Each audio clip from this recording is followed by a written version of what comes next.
Welcome to Patrick's Models and Transport. What have we here? As you know, I generally run 187 HO continental trains, and that is the bread and butter of my model train collection.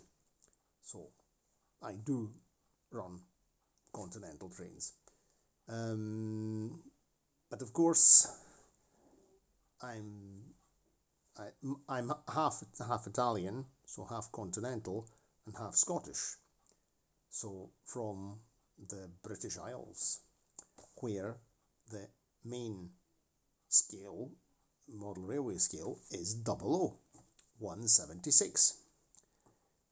And I have quite an extensive collection of 00 buses and lorries, because I am also a bus enthusiast.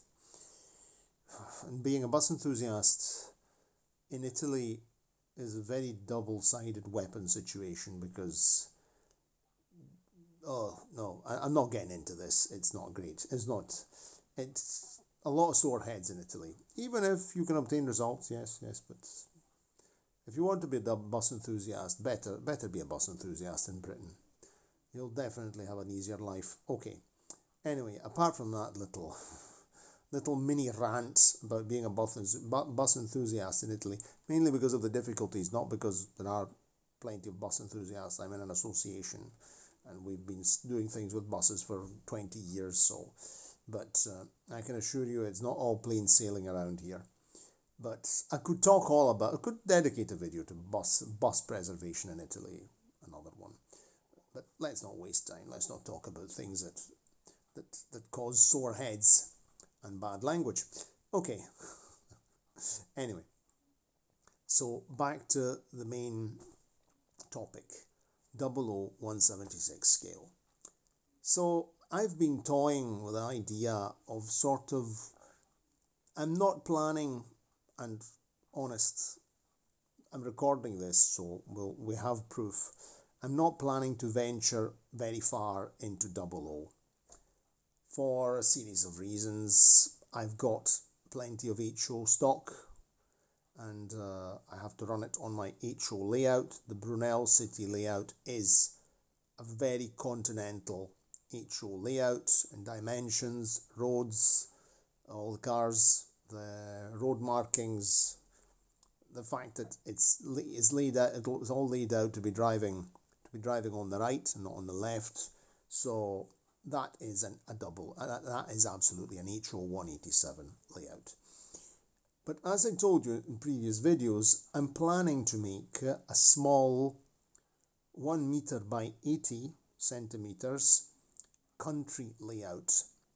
And I've been toying with the idea of making this layout a sort of adaptable, both to a sort of jack of all trades layout, adaptable both to HO as a more country layout, so the idea of using my Lima station with a bell, maybe a little goods yard as well. That way we can make some films where it will be, the outskirts of Brunel. The station's called Lerino, so it will be Lerino, and to have a more sort of country setting. And it'll also give me the opportunity to experiment with different. Brunel is very urban environments. I mean, I was born in Glasgow, and then I grew up in Padova. I grew up in the city, so I associate very, very much trains with city settings or industrial settings. So that's me. Everybody has their own. I'm not keeping this static, or it'll be very boring. Anyway, so. But the idea is to be able to for this second layout, to be adaptable both for HO and 00 running.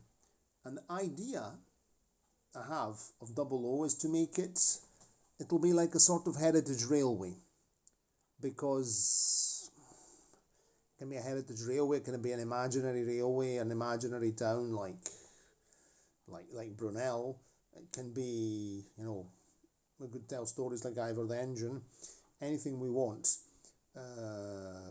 because we can combine the train with some buses, for example. So this second small layout will be dedicated to HO or country. Maybe even I might even adapt for HO even as a suburban tram, because I have a tram car. We've not used it much, but I would like to do that. And then also be able to adapt it, simply changing the buildings, changing the scenery, tweaking it a bit, and using it as a double O, making it a bit more British looking, you understand. So that's the idea. So what have we got? Tri-ang. It's really the real vintage stuff, the classics. So a Tri-ang Jinty and 2 Tri-ang Blood and Custard carriages, coaches. It's a first class, I think. I haven't even really looked at the markings much. I think that's a 1.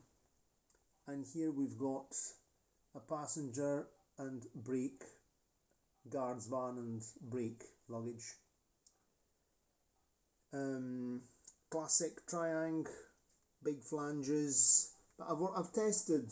I sort of passed the coaches on my Lima track, and the track, it's all very well, and they don't touch your shoes, so we're okay.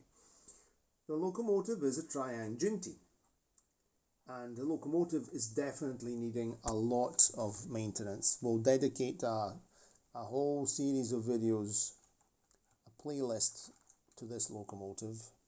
The motor turns. I connected a controller to the brushes, and it does work, but the wheels are filthy and the body is filthy.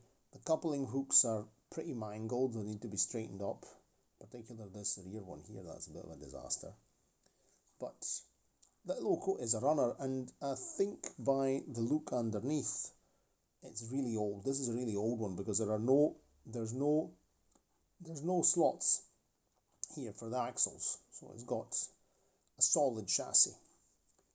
And this will be very, very interesting also to make comparative performance tests between the Tri-ang Jinty and the Hornby HO 131TB, which shares an evolution of the XO3 motor and very similar mechanical layout, but also very different locomotive. And we'll also be comparing this 1950s moulding, detailing and chassis with continental HO locomotives of similar vintage. I'm thinking of early Juefs, the 231 C60. I'm thinking of the Hornby HO 131TB, as I was mentioning, and so on and so forth. So this is the idea, and I can tell you it's the very first time that I actually handle 00 stock, because I've always seen it, I've seen it at exhibitions, I've seen tons of videos with, but I've never really, had my hands on it, and I'm really excited that it's Tri-ang. My uncle, the one, he came visiting this summer, the end of summer, he was a Tri-ang boy when he was a kid. I haven't told him about this yet, so I'll have to tell him. And here in the video you also see an idea. So I was mentioning, a heritage railway setting, and I've dedicated, there's an Austin A40 here, an RAC Austin A40, Wolseley police car by the look of it. Yes, that's a Wolseley. And these are die-cast, Oxford die-cast models, and a couple of buses at the back, an EFE RTL and a AEC Swift, both of which are in A1 service livery. So what's A1 service? Ardrossan 1. So this was a private company. It was actually a consortium of operators, of private operators that operated public transport services between Ardrossan, Saltcoats, on the Firth of Clyde, where the Firth of Clyde opens up towards the Irish Sea. And my grandparents had some some friends who lived in Saltcoats, and I remember we used to go. We used to go. There was an old couple. They were a bit older than my grandparents, and they weren't relatives, but they were friends. But we called them auntie and uncle. And it was an Auntie Mary Mac and an Uncle John. Uncle John was a great guy.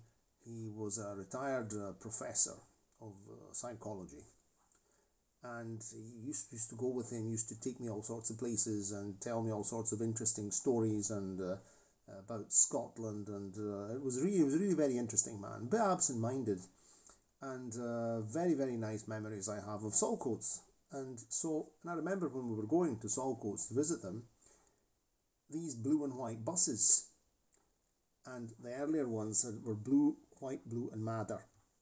But I remember the blue and white ones, and they are identical to Glasgow buses, Leyland Atlanteans with Alexander bodywork, but painted blue and white.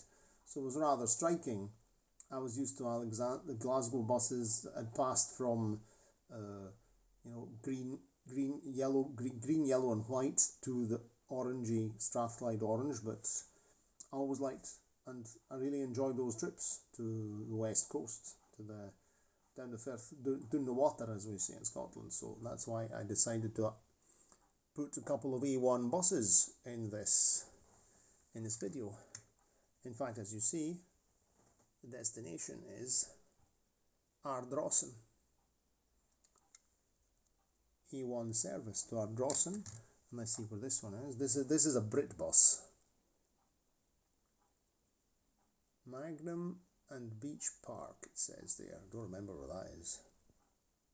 This is a Brit bus series, made in China, of course. I also got this on Vinted. It was a very nice model.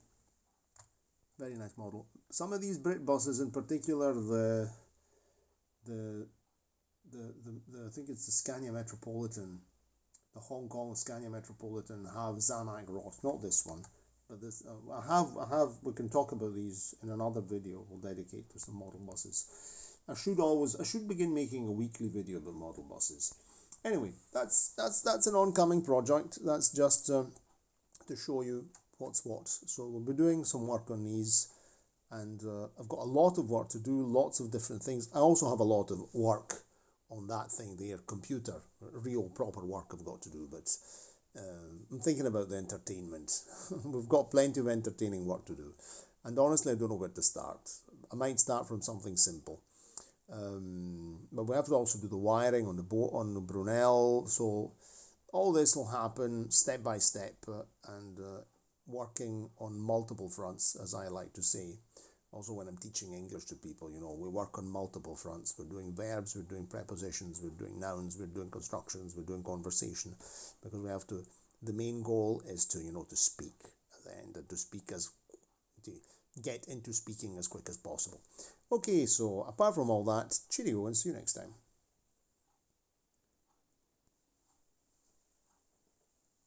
Blood and custard. Mentioning custard, and I'm telling this to people from the British Isles know very well what custard is, but I'm explaining this for whoever is from the continent. So what's custard? Custard is like a sort of vanilla pudding, more or less, and you can have it either warm or you can have it. You can have it warm, for example, with pies and tarts and things like that, or you can even have it cold. And cold, it's very nice. A very nice thing is custard, bananas and jam. So you put jam at the bottom of the bowl, then you make your hot custard, and you mix some sliced bananas, and you put them in the mixture, in the custard, and then you put it on top of the jam, and then maybe strawberry jam or something. I'd say go for strawberry jam or apricot jam, maybe not raspberry, because all the little seeds that go in your teeth, and then you let it set, and it's a fantastic pudding. Not kind of stuff I eat nowadays. I mean, but it's a good treat. Once in a blue moon, not to have it all the time. I don't think it's really very healthy to eat too much custard, bananas, and jam. Anyway, this is what these carriages of blood and custard makes me think of: custard, bananas, and jam. Okay, I'm ranting away. Cheerio, and see you next time. We'll get this Jinty going. This is going to be fun.